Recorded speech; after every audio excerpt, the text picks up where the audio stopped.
Hello and welcome to UFC Patch 10.0, 2 new characters, Venom gear and more with me, Mr. Humble Dink.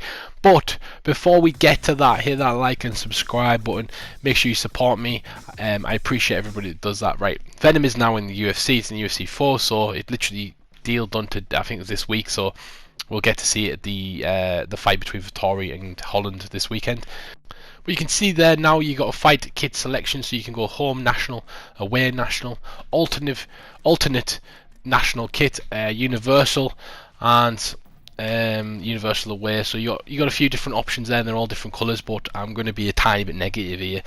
It just looks like Reebok, and I'm very disappointed with Venom.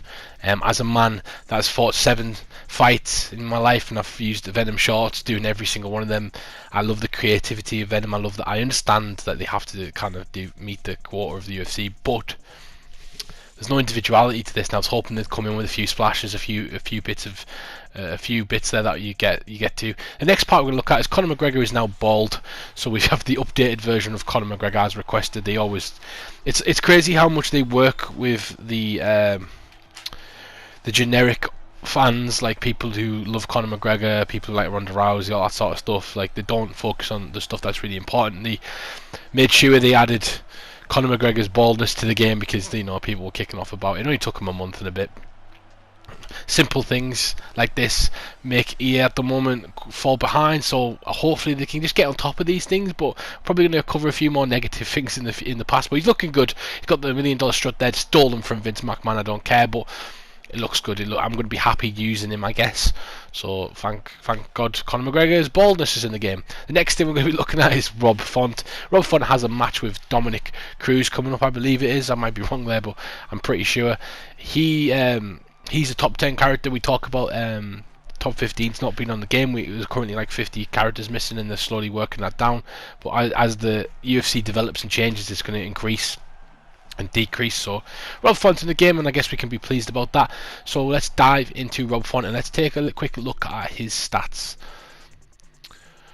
So he's right at the bottom of that bantamweight division if you want to pick him. He's got fast hands, bulldog perk, the predator perk, the front assault perk, and pay to miss perk. Basically every single one of these perks aims towards him being a pressure boxer.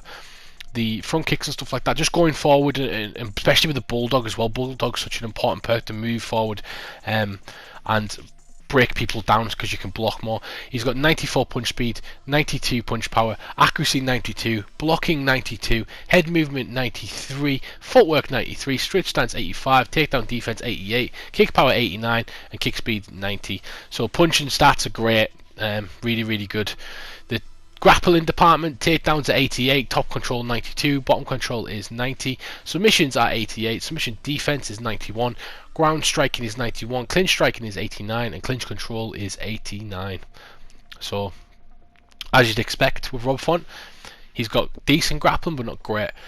Cardio 93, chin 93, body 90, legs 90, and recovery 92. The health department is decent. It's all in the 90s, which is what you want to see.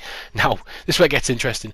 5-star boxing combinations, a 4-star hook, a 4-star jab, a 4-star lead hook, and a 4-star body hook. So he's going to be a problem in that division, especially if he can box as well as people like Holloway and Cater and Poirier, people like that. So there's another great boxer added to that. The next thing we're going to be looking at is Ciryl Gane has been added. He looks like a beast. The size of him in this game is incredible. You can see the shorts there, the championship shorts, which I absolutely hate. But Ciryl Gane looks like an absolute beast. I'm just going to throw a head kick and we will look at his perks. So fast hands, predator, steel checks, and like glue. Basically, they're all about him going forward and throwing good strikes, but at the same time it's mostly striking. Punch speed 92, punch power 90, accuracy 94, blocking 92, head movement 93, footwork 95, switch stance 96, takedown defense 87, kick power is 93, and kick speed 96. So the kick in there you see is a standout. Grappling, takedowns 94, which is interesting. Top control 88, bottom control 87, submissions 91, submission defense is 91, ground striking is 89, clinch striking is 89, clinch control is 91. His health department, cardio 94, chin 94, body 91, legs 94, and recovery 92.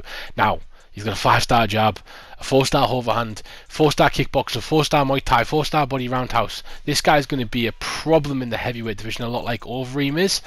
But I'm going to get to something. So EA, you've had a month to update the game. You've had 2 weeks since Miocic versus Ngannou. I believe it's just less than 2 weeks, and you still haven't made Ngannou the champion. The next thing I'm going to kick off about is where the fuck is Derek Lewis? There's 15 characters in that division right there, including somebody that Derek Lewis has recently knocked out in Curtis Blades. Yet Derek Lewis is number 2 in the heavyweight division. Number 2 in the heavyweight division, and he's not even in the top 15. You should be ashamed of yourself for this. Look after and represent these fighters better, because how are we supposed to take you seriously? Let's look into the patch notes very quickly. So patch notes say that Daniel Cormier is now a 5-star in light heavyweight and heavyweight, which is good. Updated Cruz and Dillashaw's back lunge to tunnel tuned vision. Cage back clinch back drive is slowed down. Advanced slipping hook is now less safe, and Jake Matthews' likeness is updated. Not a lot. You know, there's a lot of problems with this game, and nothing's been kind of updated or changed. And yeah, I just seen the ESFL has banned some of the big submissions because they haven't been tuned, and it's just annoying. Sort your game out, EA. But thank you guys for watching. Please like and subscribe. As always, it helps me out massively. Sorry for the ending, but I appreciate you guys. Bye.